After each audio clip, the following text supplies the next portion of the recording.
Guys, मेरी ज़िंदगी की दुख भरी कहानी मैं आप सब लोगों तक पहुंचा रहा हूँ। इसमें मेरे से कोई गलतियाँ एवं कुछ भी हो मुझे क्षमा करें। मेरी ज़िंदगी की कहानी है। हम दो भाई थे, मेरे एक पत्नी, मेरी माँ, सब लोग थे। मेरे पास 7 ट्रक थे। 7 ट्रकों के बाद मैंने अपने भाई के संबंध शादी करने का फैसला किया। शादी करने के फैसले में भाई की सगाई हो गई थी। एक सिस्टर थी, सिस्टर की शादी करी। इसके बाद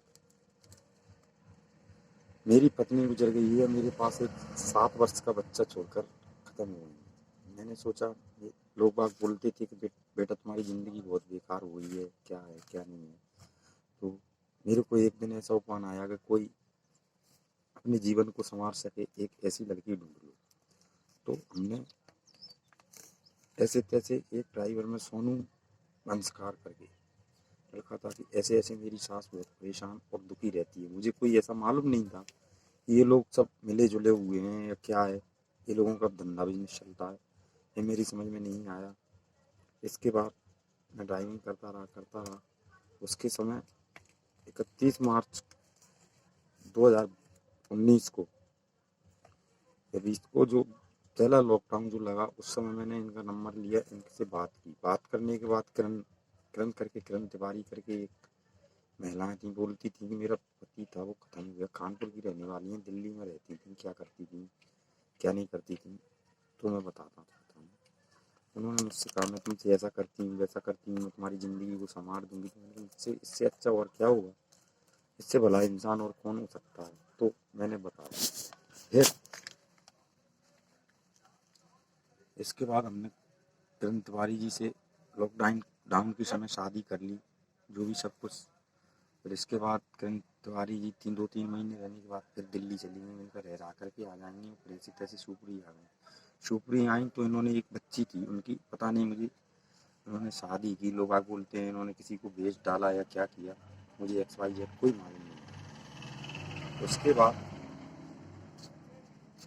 उसके बाद किरण तिवारी जी आई, हमको ऐसा दिलवा दो वैसा दिलवा दो। मैं उनके किराए का कमरा का वहाँ पर दिल्ली में किराया दे करके आया, सामान सब ऊपर से उठा करके अपने रखने के लिए आ गया।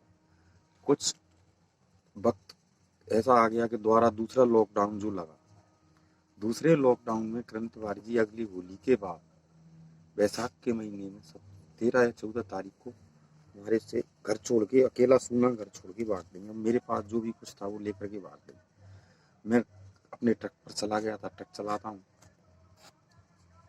मैं, शिवपुरी का इंटरसिटी कंपनी का ट्रक चलाता हूँ। तो उन्हीं के यहाँ मेरा एक बहुत पुराना 3-4-5 साल से नौकरी करता रहूँगा। मेरे पास घर की कुछ ज़मीन भी है, तो मैं काम करता रहता था। तो मैडम को ऐसे अपना घर बसाने के कारण मैं मैडम के सामने बहुत गिड़गिड़ाया।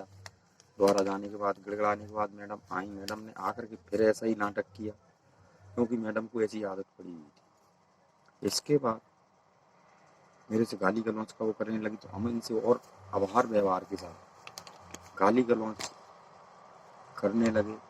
और उन्होंने मेरे पैसे वैसे सब लेकर के भाग गई और ऐसा करने लगी। बाद में मालूम चला कि मैं फ्री हुआ और मैं इनके पास गया घूमने के लिए। घूमने गई तो ये झांसी मासी सब पिचोर मिचोर सब घूमती रहती थी, पिचोर में रहती थी, पिचोर में नहीं। और मेरे को कानपुर, लड़की की जब शादी की वो पिचोर में थी, वो मेरे को घाटमपुर बताती थी, वो कानपुर बताती थी। ऐसे बताया इन्होंने, झूठ का काम, मतलब ये धंधे वाली। इन्होंने महाराष्ट्र में भी एक लड़के के साथ में ऐसा किया, आगर में भी एक लड़के के साथ ऐसा किया। हाँ, और बसई गांव के पास में एक गांव पड़ता है, उसमें भी एक लड़के के साथ में ऐसा किया। पिछोर में लड़का है एक चक्रवर्ती करके, उसके साथ में किया। और ऐसे ही करके एक लोधी के साथ में किया, आगर में किया। मेरे साथ में इन्होंने बहुत बुरा किया मेरे से। अब मैं इनको पीछा कर रहा हूँ, करता रहूँगा जब तक इनको सज़ा नहीं मिलेगी। मैं ऐसा काम इनके पीछे लगा ही रहूँगा। थैंक्स, धन्यवाद। इस वीडियो को शेयर करें, लाइक करें, सब्सक्राइब करें। मेरे चैनल को सब्सक्राइब करें मेरे भाइयों दोस्तों, मेरा आपसे नम्र निवेदन है।